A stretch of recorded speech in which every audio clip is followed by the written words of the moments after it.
صلى الله عليك يا مولاي يا رسول الله صلى الله عليك أيها البشير النذير والسراج المنير السلام عليك يا مولاي وعلى ابنك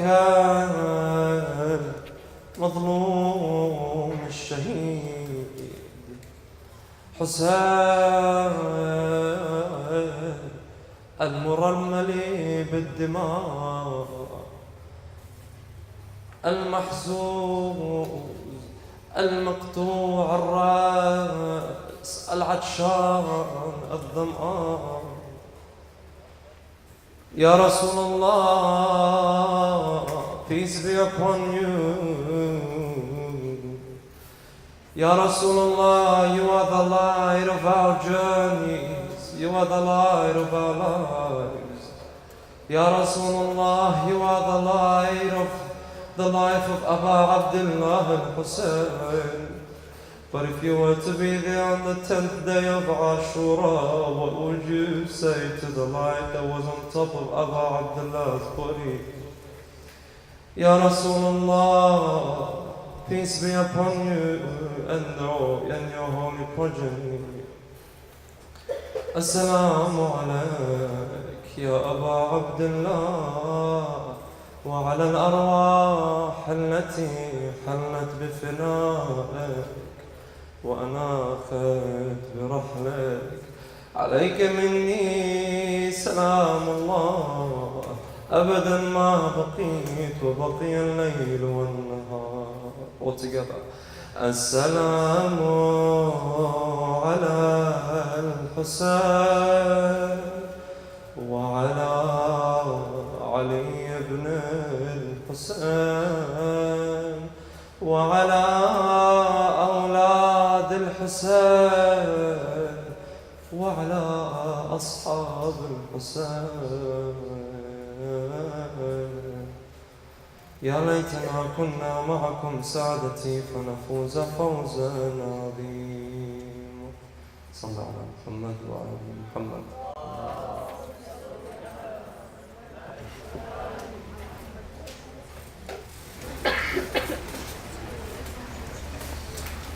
Assalamu alaikum once again, brothers and sisters. Is age an obstacle? Nice answer. Does age equal to maturity? And let's look. Nice. All Islam, the West, and what's their view towards age? Inshallah, these are the 3 points we're going to be discussing tonight. Number one, is age an obstacle? If we were to look at the human being, last night we mentioned it briefly. If we were to look at the human being, we know that the human has two aspects to his existence. You have the physical aspect, which is his body, and you have the spiritual aspect, which is the soul. And we said that the soul is me. Your soul is you. That's your reality. For example, if I were to cut my hand off, or cut my leg off, or cut my ear off, or cut my finger off, I'm not losing any of my humanity, neither am I losing any of myself. I'm still me. Even if I had only a body, just a physical body and my head, I'm still me. I'm Mohamed Dhaini. So in essence, me, I am my soul. After we've understood this introduction, we look at age. Is age an obstacle? Physically, when it comes to the physical body, yes, it is an obstacle. For you can't bring a 14-year-old, whether as mature as he may be, or as mature as she may be, or as wise as they may be. You can't come and tell them, all right, you're 14, you're smart, you're wise, you're mature, go to university. You're smart, you're mature, you're wise, you can get married now very easily and very quickly. No, there's a lot of conditions, there's a lot of things that are stopping them. That's when it comes to the physical aspect. When it comes to the spiritual aspect, we say no. When it comes to the goals, for example, I have a goal. If I were to ask each and every single one of you right now, do you have a goal? At least 80 to 90% of you would say yes. Whether it's in 5 years' time, whether it's in 1 year's time, whether it's in 10 years' time. I want to be a doctor, I want to be a dentist, I want to be a psychiatrist, I want to be a soccer player for the girls, for example. You know, all of these examples, these are goals. I have goals in the future. I want to, you know, accomplish my goals. So these goals aren't connected to your physical self. They're connected to your inner self, to your spiritual self. Is age a limitation to have goals? So can I say, oh, you're not allowed to have a goal to be a doctor because you're still 10, for example? Am I allowed to say that? No. Let's look at history, for example. When it came to Islam, when it came to religion, was age a limitation? If you are to look at the Prophet Jesus alayhi salam, as soon as he comes out of his mother's stomach, said Maryam alayhi salam, the first thing he says is, Inni Abdullah. He's already begun his mission. As soon as he has been introduced into this world, his mission has begun. For example, and this was a big test for the people, when Imam Jawad alayhi salam, at the age of 5 years old, he becomes the Imam of his time. At the age of 5, and other narrations say the age of 8. Still, he's young, 5 or 8 years old. This man is to lead the ummah. Imagine right now, I put a 5-year-old in front of you and say, this guy is the most knowledgeable person on the face of this earth. This guy is going to take you to heaven. This guy, if you disobey this guy, you go to hell. This was a test for the people. This was a test for the Arabs. So, was age a limit? Allah subhanahu wa ta'ala, through these examples, and there's many examples in history, He's trying to tell us, no, age is not a limit. Because if age was a limit, I would have limited my imams, the imams that I want to be my hujjah, okay, on this ground, for Islam. I would have made them, you know, a requirement to be an imam 20 plus, or 30 plus, or 40 plus, for example. So age, when it came to the spiritual aspect of the human being, it's not a limit, no. When it comes to the physical aspect, yeah, that's something else. That's nature. If you are to look also at the tragedy of Karbala, look at the age differences from Tifl al-Radiya, the son of Abu Abdullah al-Husayn alayhi salam, which is the age of at 6 months old. He's 6 months. The youngest shaheed in Karbala, to Habib ibn Mudahir, which is 9 years old. He also stashhad in Karbala. He was a martyr in Karbala. Look at the difference. From the youngest of the young to almost a century years old. And they were still fighting for this spiritual purpose. They still had this purpose. They still had this goal. Age did not define them. It didn't stop them. They still completed their task. Even the young boys. There was youth. Qasim, for example, at the age of 12 years old, or 13 years old, or 14 years old, depending on narrations. Qasim, Imam Hussain alayhi salam asks him, Ya Qasim, how do you perceive death? كيف ترى الموت؟ قال يا عم أرى الموت أطيب من العسل. I look at death as if it's sweeter than honey. 14 years old, sweeter than honey. Age wasn't a limit for him. And he asks him, are you scared, Ya Qasim? Are you scared? What does he reply? He says, Ya Am, alasna ala al-haq? Are we not on the true path? فَإِذًا لَا نُبَالِي إِنْ وَقَعْنَا عَلَى الْمَوْتِ أَوْ الْمَوْتِ وَقَعَ عَلَيْنَا. If we were to fall upon death, or death were to fall upon us, doesn't change anything. We're on the true path. Age is not a limit. That's when it comes to age. Marriage. You're physically incapable of getting married because of your age, so you can't get married. Whereas when you have a goal, no. Spiritually you have a goal, you can accomplish it. طيب. Does age equal to maturity? You know who drew that line? That age and maturity. If we were to say age and maturity, if I were to bring to you, does anyone here know a 7-year-old or 8-year-old that is so mature? I know personally, 7-year-olds, 8-year-olds, 5-year-olds that are extremely mature for their age. And I get another 5-year-old, or I get another 20-year-old that's absolutely immature. No aql, nothing, no brain, nothing. So in this sense, no, age isn't maturity. Age isn't always the case of maturity. How many people do we know that, oh, he's 13, or he's 14, or he's 15, but he acts like a 5-year-old? Or she's 15, she's 20, but she acts like a 30-year-old. She's very mature for her age. So age wasn't the thing that determined and fine-lined maturity. And we'll discuss this more in the third part, which is Islam and the West. How does Islam look at maturity? And how does the West look at maturity? The West comes and tells you, okay, you're 18. It categorizes the human being. Okay? PG, G, PG, M, 15 plus, R, 18 plus. It says, okay, you are at an age right now where you can watch a movie where they kiss, but you can't hear swear words. Okay? So you're still young.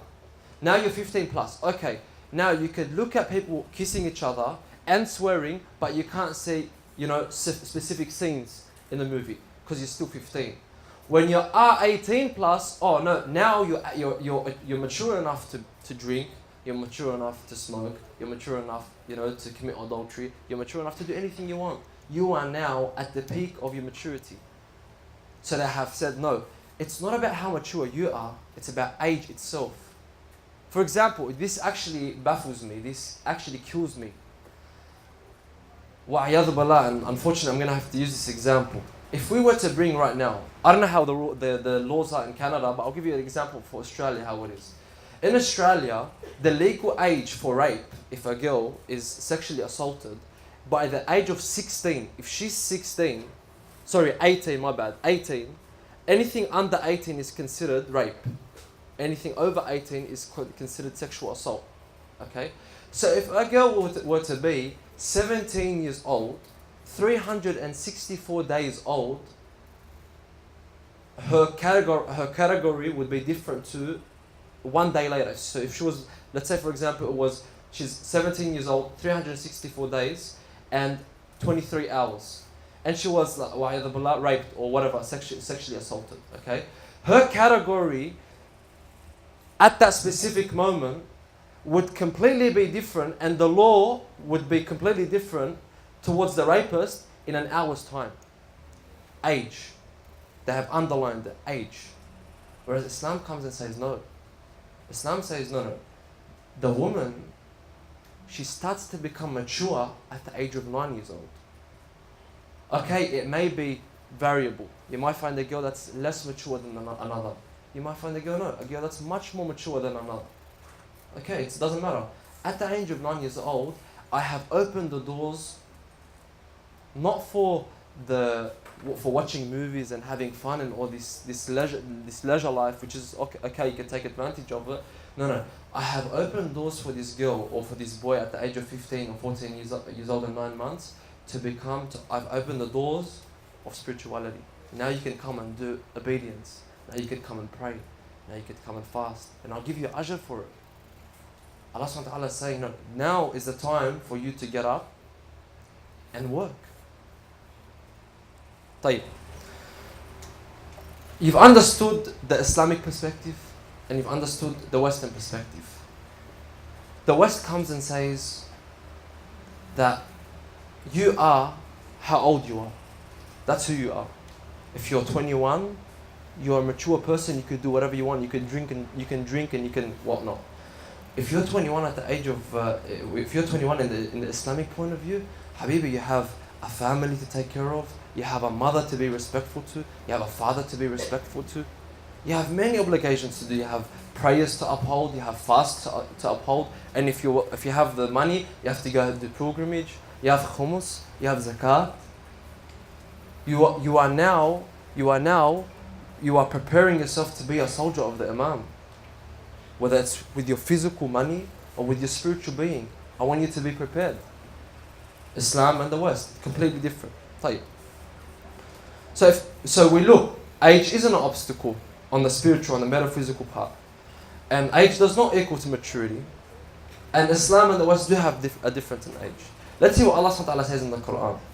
He says, وَالْعَصْرِ أعوذ بالله تعالى من الشيطان الرجيم بسم الله الرحمن الرحيم والعصر إِنَّ الْإِنسَانَ لَفِي خُسْرٍ إِلَّا الَّذِينَ آمَنُوا وَعَمِلُوا الصَّالِحَاتِ وَتَوَاصَوْا بِالْحَقِّ وَتَوَاصَوْا بِالصَّبْرِ.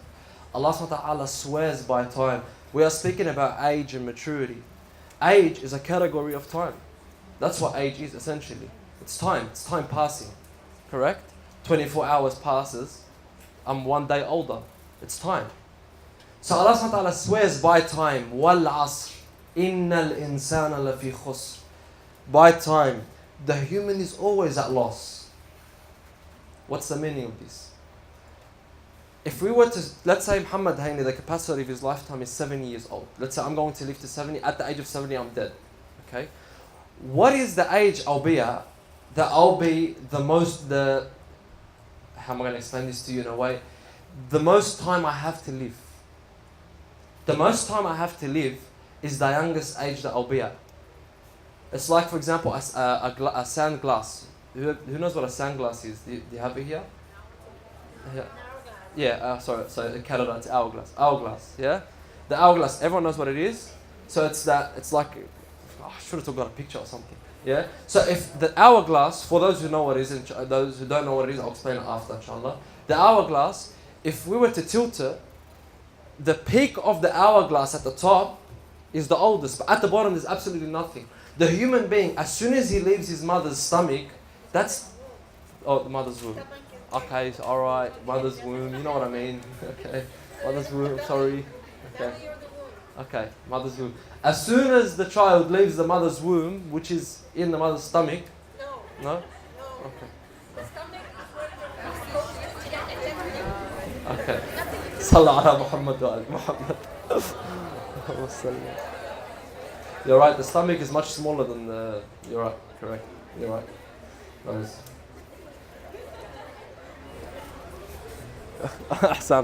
For those who don't know what a sandwich is, sand glass, hourglass. Okay. So that's the oldest I'll be at. That's the oldest age I'll be at. Meaning the most time I have left to live. Okay. Imam al-Sadiq alayhi salam says that how short are the hours in a day? And how short are the days in a week?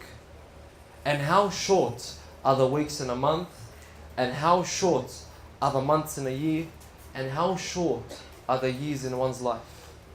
How fast does it go? How fast, how quick did life pass? The one that's 10, or the one that's 20, or the one that's 30. Every single one of us looks and be like, Wallah man, in the past 4 years, time is flying. Time is absolutely flying. The more you pass, the more days you pass in life, the faster time goes. It becomes fast. طيب. What are our obligations towards time? Since time is very slow, or time goes really fast. So time is slow in its essence, where you feel like, oh, wallah al-yawm msh am yukhlas. But at the end of the day, you be like, wow, khulsat as-sinah. So quick. As soon as, طيب, what are our obligations towards this concept, the concept of time? Allah subhanahu wa ta'ala swore by time. He said, وَالْعَصْرِ إِنَّ الْإِنسَانَ لَفِي خُسْرٍ إِلَّا الَّذِينَ آمَنُوا وَعَمِلُوا الصَّالِحَاتِ. He says, every single one of us has lost. Except إِلَّا الَّذِينَ آمَنُوا وَعَمِلُوا الصَّالِحَاتِ. Except the ones who have believed and have done good deeds. So the question is, who are these people? Who are the people that have belief? Who are the people that have good deeds? Or do good deeds? And how do we become one of them? That's one question. And another question is, what are my duties towards the factors of time? And are they relevant? Number one, if I were to look at time, and I know the importance of time, and I know that to accomplish my goals, I have to use my time very correctly, I have to begin by knowing what are my obligations towards time and age. There's many ahadith, inshaAllah, I'll mention a few. Many ahadith about time. Imam Ali alayhi salam says, Al-waqtu kas-sayf. Time is like a sword. In lam taqta'hu, if you were to not cut it, it'll cut you. Qata'ak. Time is that fast. The Ahlul Bayt alayhimus salam say that a man has to divide his day very smartly. And they give us a platform, they give us a guideline. They say that a man has to divide his day between four. I have to give time for myself, and this is very important, especially to the brothers or the sisters that are married. I have to give time for myself. Even though I'm married, the wife has to give time for her husband to have his alone time, and the woman, and also the same thing. Time for oneself. Time for his creator, for Allah subhanahu wa ta'ala. Not 5 minutes of your day or 10 minutes of your day for qada, salat al-subh and salat al-dhuhr, al-asr, al-maghrib, isha. No, give time to Allah subhanahu wa ta'ala. You have 24 hours of the day. Time for work or studying university or whatnot. And time for the family. The Ahlul Bayt come and say, do not prioritize one over the other. Do not say, oh, I'm going to come and pray all day today for Allah subhanahu wa ta'ala and forget my family and forget myself and forget work and forget life. No, I'm just going to pray all day. No. Allah doesn't want this from you. Neither does He want you to go and just look after your family all day and all night and not care about anything else. You know, I'm going to stay with my wife, I'm going to stay with my sister, I'm going to stay with my brother, I'm going to stay with my mother. And forget work and forget Allah and forget. No. Equilibrium. And same thing with work. Don't make work as your life. Work shouldn't be your life. Don't make work as if it's your ultimate goal. It's just part of your day. Let it be a means to your goal. Not work be a goal itself, within itself. And time for his family.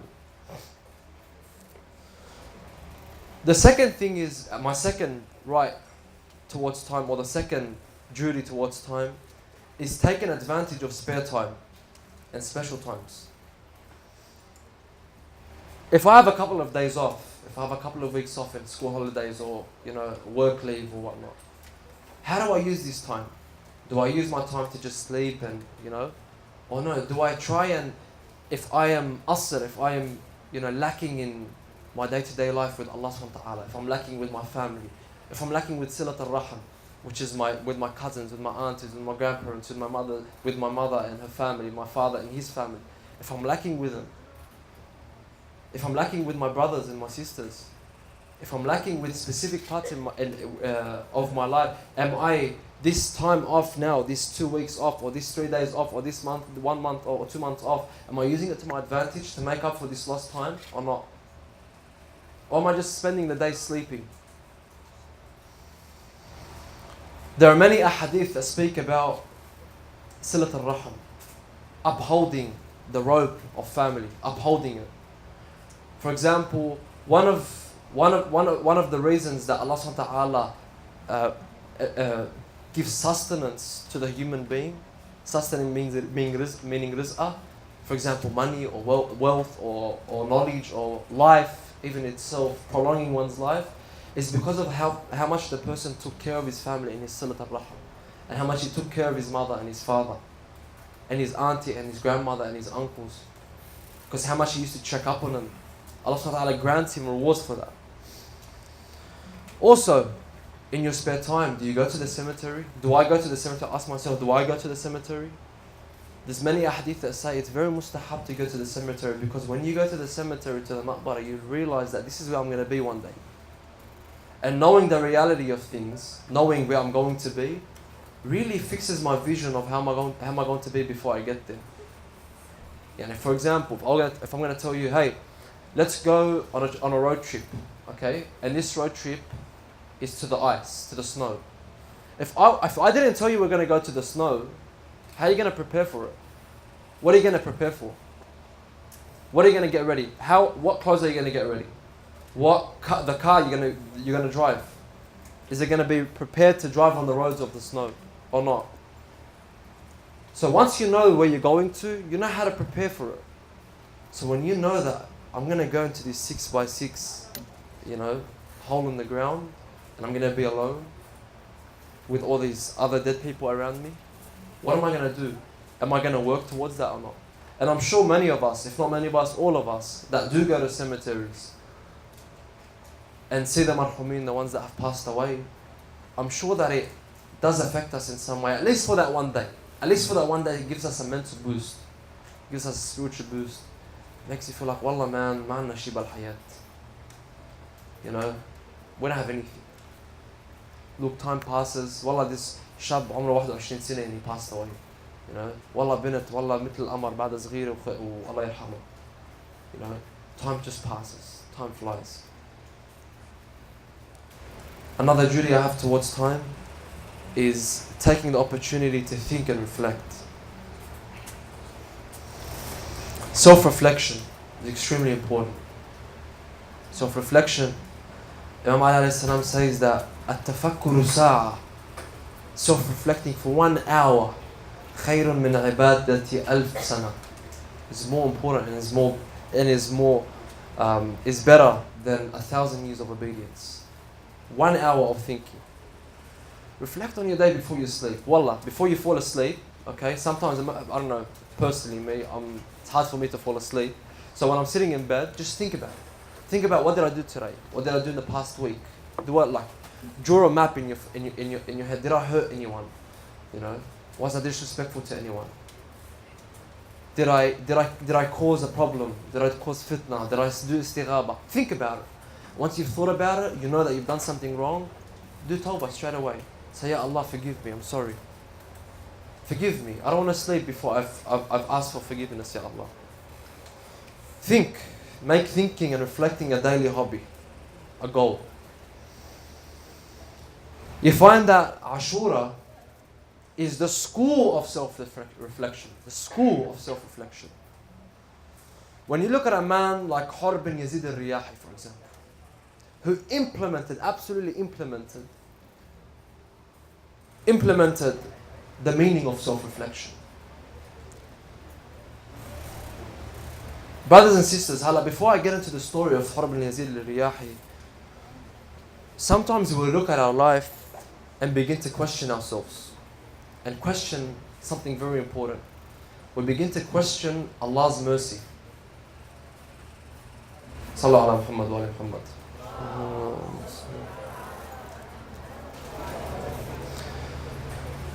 We have to come to a mutual agreement that not one person here, there's not one person on the face of this earth besides Sahib al-Zaman, Ajrullah Faraj al-Sharif, is infallible. Every single one of us sins, whether it's a major sin, whether it's a small sin, whether it's a sin that we know is a sin, whether it's a sin we don't know and later on you realize, oh wallah, I was doing haram. Every single one of us sins.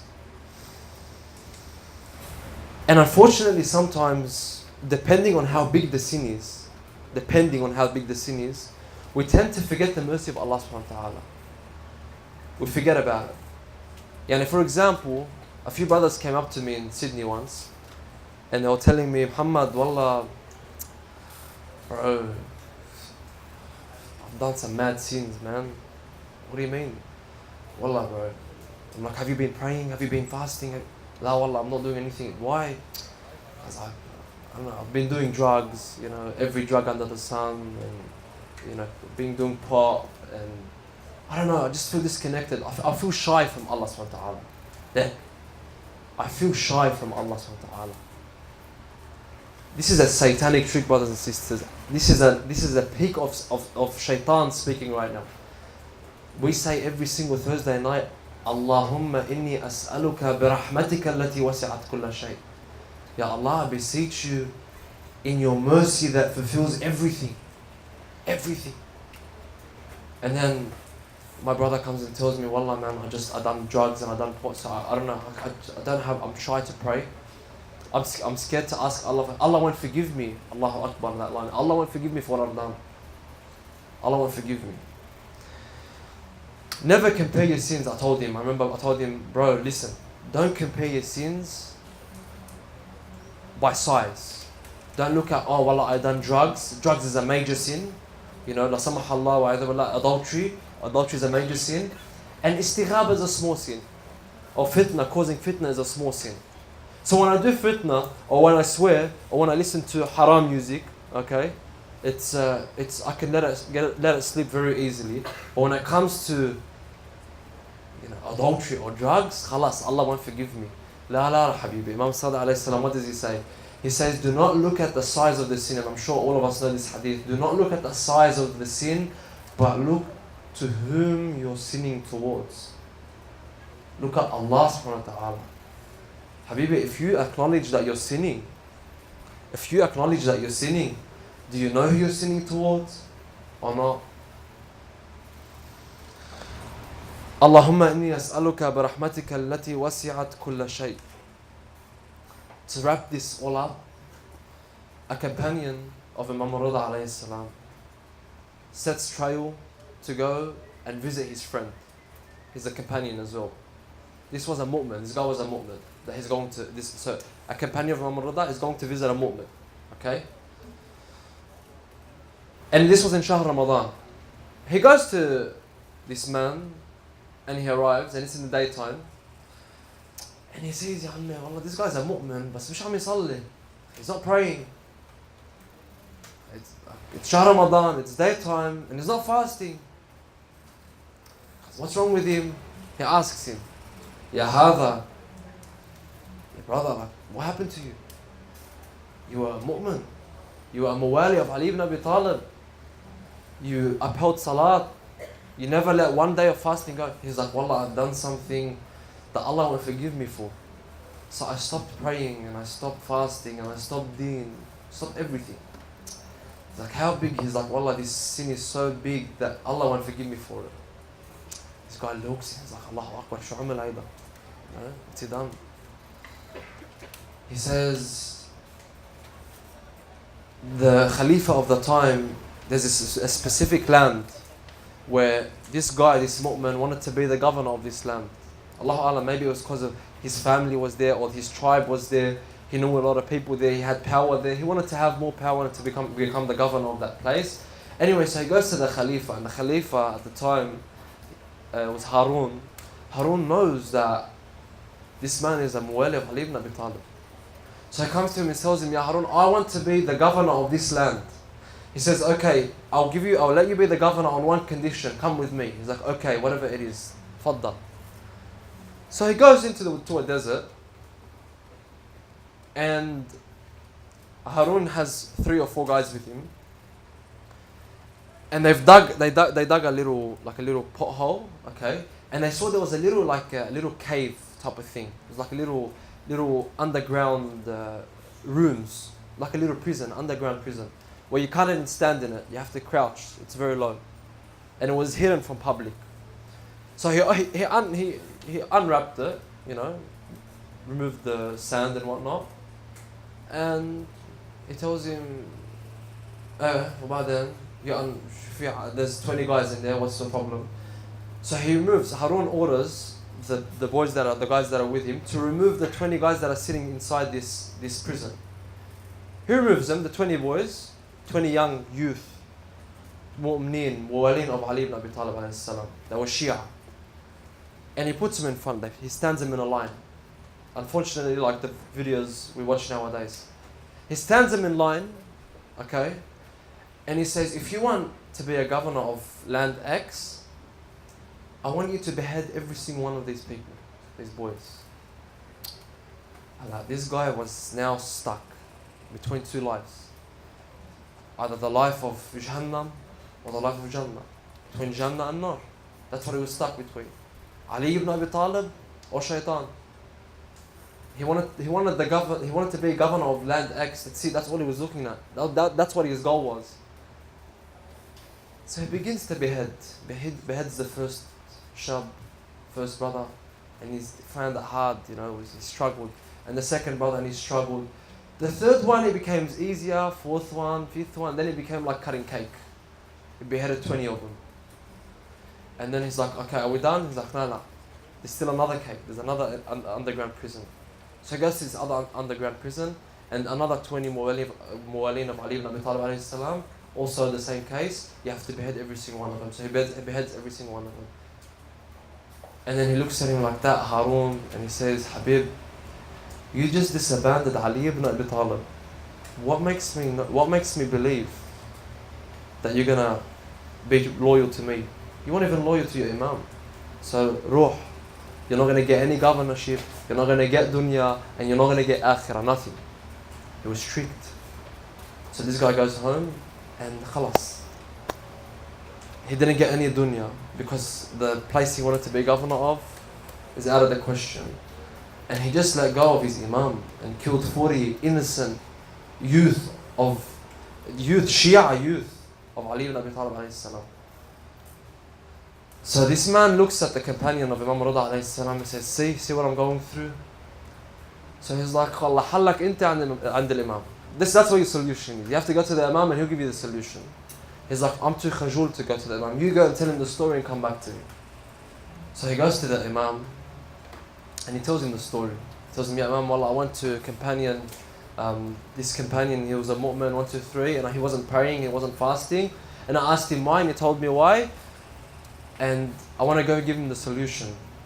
He tells him, Ya hawza, you know his sin. He done a bigger sin than killing those 40 youth. He's like, what was it? What was the big sin? What was the major sin? He said, having despair in the mercy of Allah subhanahu wa ta'ala. That was the big sin. Although you killed 20, although you killed 40 youth, when you say, Allahumma inni as'aluka bi rahmatika allati wasi'at kulla shay, everything, your mercy that fills everything, don't look at small little, even though the big actions, but compared to Allah subhanahu wa ta'ala, it's small. Compared to Allah subhanahu wa ta'ala, it's small. So, he tells him, go tell him the sin of despair of Allah's mercy is greater than the sins that he's done.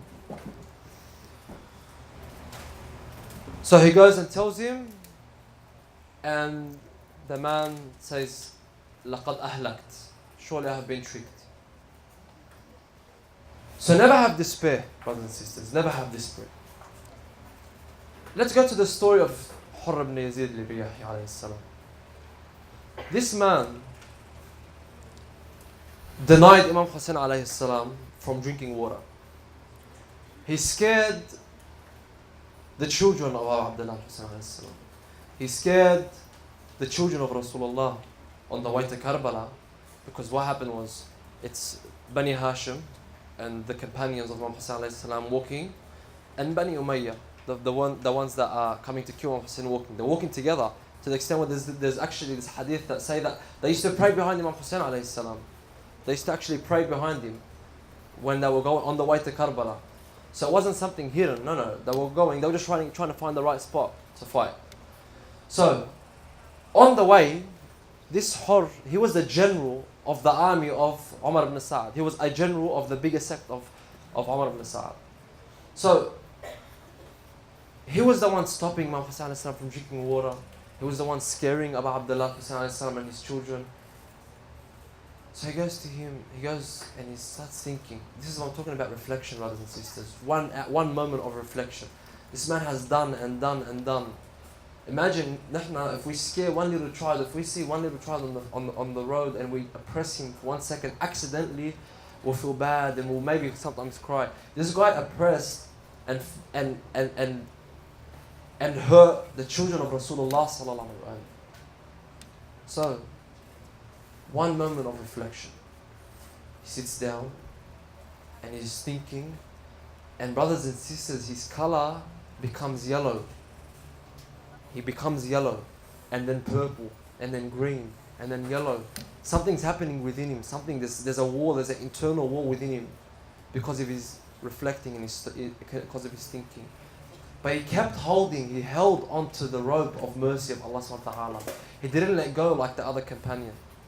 Didn't let go. No. He kept his hand on the rope, and he went, and he started thinking, and he goes to Umar ibn Sa'ad. He says, Ya Umar ibn Sa'ad is the other general. He says, Ya Umar, are we going to kill Abu Abdullah Hussein alayhi salam? Are we going to kill Abu Abdullah Hussein alayhi salam? Are we going to hurt his children?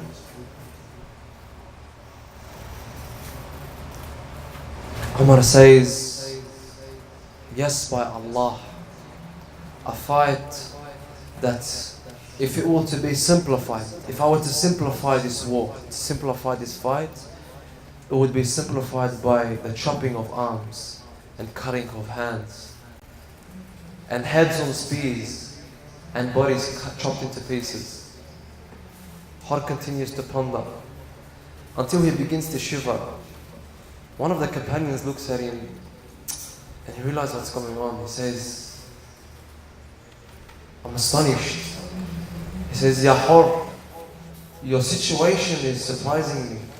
If I were to be asked, who is the most courageous man in Iraq? The most courageous man in Iraq. I swear to you, Ya Hur, I would not put anyone on your level. So what's wrong with you? Why are you shivering? He says, Hur replies, he says, Wallah inni ukhayru nafsi bayna al-jannati wal-nar. I, by God, have to choose right now between hell and heaven. Brothers and sisters, this happens to us on a day-to-day basis. This isn't something new. This happens to us every single day. Every single day when we're put in a situation where we may sin, can sin, will sin, or won't sin.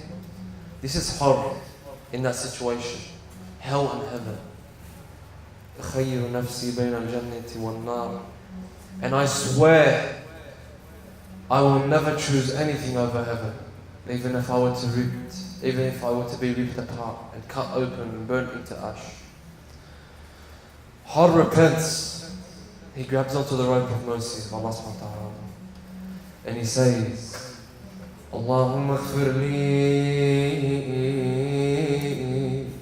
فإني أرعبت قلوب آل بيت نبيك. Ya Allah, forgive me. I have entered fear into the hearts of the children of Rasulullah. He then jumps onto his horse and rides towards the camp of Imam Hussein alayhi salam. He jumps off his horse at the feet of Abu Abdullah. He tells him, Ya Abu Abdullah, brothers and sisters, do not forget the situation, the state that Hur is in. He's yellow, he's shivering, he's scared, he feels bad. The state of Hur, the situation of Hur is a story on its own. And he looks at, and this guy is known to be one of the most courageous men of Iraq.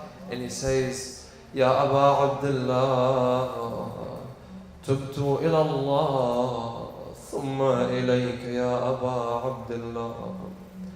I repent to Allah subhanahu wa ta'ala, then to you, Ya Abu Abdullah.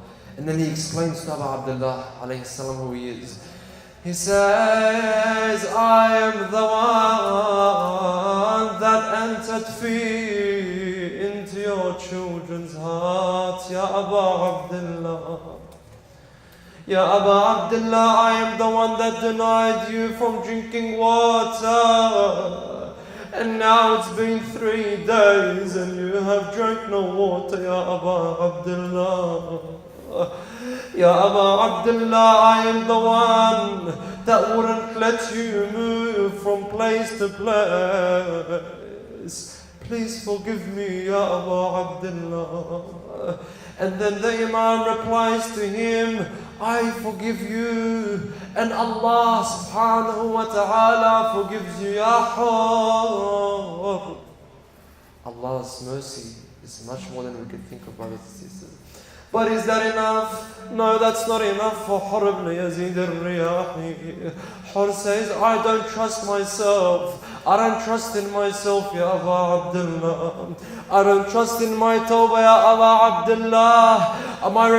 My repenting isn't enough, Ya Abu Abdullah. I have to be the first martyr in your camp, Ya Abu Abdullah. Then I may feel somewhat deserving of your mercy, somewhat deserving of the mercy of Allah subhanahu wa ta'ala. And so he goes and fights and is the first to be martyred.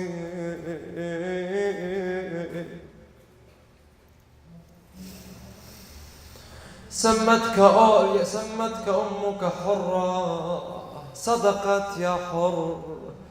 Ya Hur, surely your mother was right when she called you Hur. Hur, the free one. And surely you will be free in your decisions in this dunya, and surely you will be happy in the hereafter.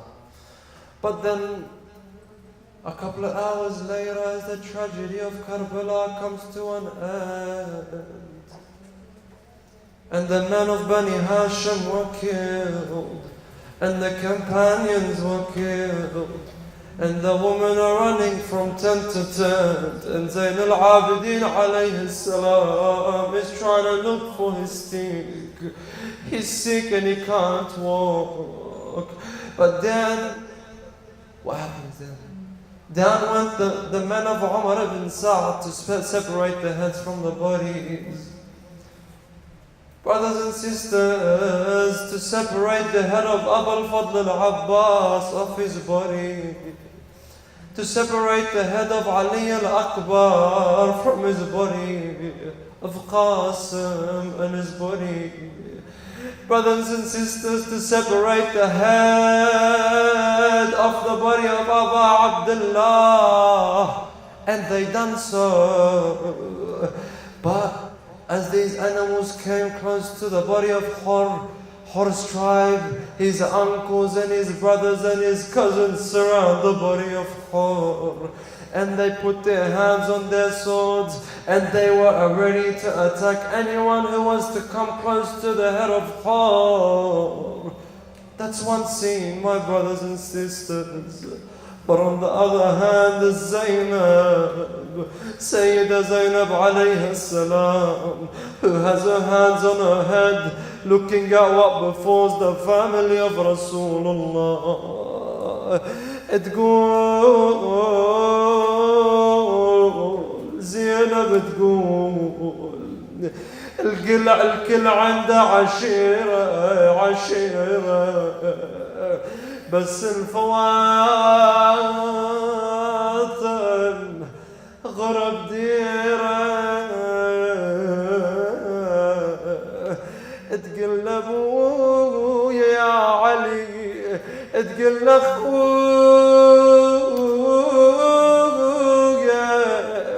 خويا يا ابو علي يا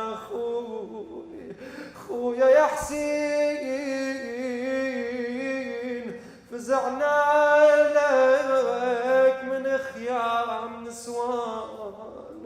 Zainab cries, everyone has a tribe to protect them, but the children of Fatima have no protection. She says, brother, my brother Al-Hussein, come see your children jumping out of fear, Ya Abu Abdullah.